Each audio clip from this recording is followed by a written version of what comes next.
Welcome back. Now, Secrets and Betrayal may make a great movie or TV show plot, but in real life, they can wreak havoc on our relationships. That's right. Our relationship expert, Kat Robey, is here to talk about secrets, and actually that some secrets are okay, Kat. Some secrets are okay. We don't have to tell everything we've ever done to everyone, do we?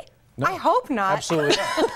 But I mean, I got some catching up to do. I like this topic a lot because I think that there is a fine line between sharing so that you're being completely open and honest with your partner, and maybe not oversharing so that you're not kind of creating conflict where it's not even necessary. Right. What's the point of what you're sharing? Right. So there are different kinds of secrets. There are. I mean, so let's think about this. There are things that, you know, people want to be totally transparent when they get into a relationship. They want to know who you are, you want to know who they are, all this great stuff. I'm not sure that everything you've ever done in your past history is a useful thing. So the way that I think about this, or the way that you might use to decide, is it something that's going to have any effect on this current relationship?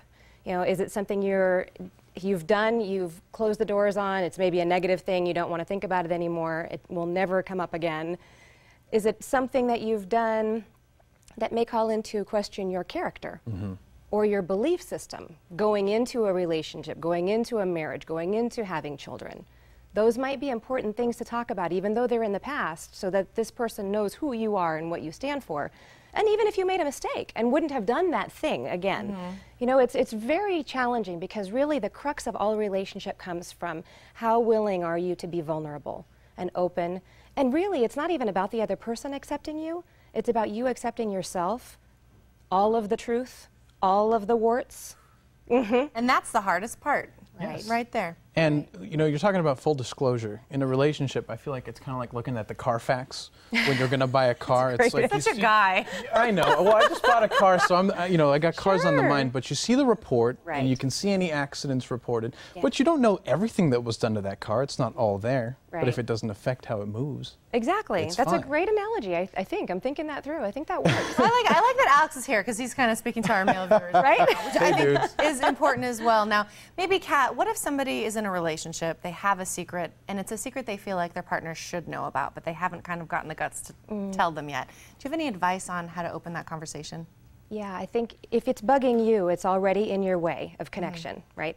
So you may need to find a way to talk about it. And no, it's not going to be easy. That's what I hear a lot of people say, you know, well, but it's going to be so hard, or it's going to have this ramification. Yeah, it is, and it's the truth. And if you're going to be clear and honest and move forward and do everything you can to be the best partner you can be from this day forward, you've got to bring it out.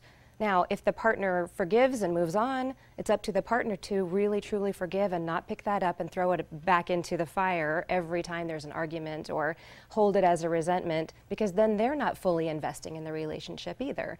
So anything that keeps us from really fully investing in the relationship needs to get out and swept out of our way, so that we can be who we want to be in this relationship. Does that make sense? Yes, and it's such a fine line, because you're with someone because you know they're not going to judge you. You're with them because they're going to accept you for who you are, and you can tell them anything. Yeah. But then if you're the person on the receiving end and you say, well, I didn't know that about you, at what point do you say, you know, I mean, it's hard to do, but how do you say, you know, I just don't think I can live with that? Yeah, and that might be the case, but at least that's an honest answer versus something floating around in the back of someone's mind all the time that I can't trust you, I can't go on with you, I'm going to keep you at an arm's distance from here on out. Like, that's an important piece to be aware of. So yeah, they may not accept you, but again, that's not the biggest issue. Is that you learn to accept yourself for all of these things that you have, that you bring with you. We have all of our history and baggage with us. How much we let it affect us into our future is what's important. So are we going to keep it hidden, keep it festering? If it's not festering, maybe you don't have to bring it up, honestly. Right. You know, think about things like past drug use, or a transmittable disease that you have. Those are kind of important to talk about, because someone else's life might be also a variable.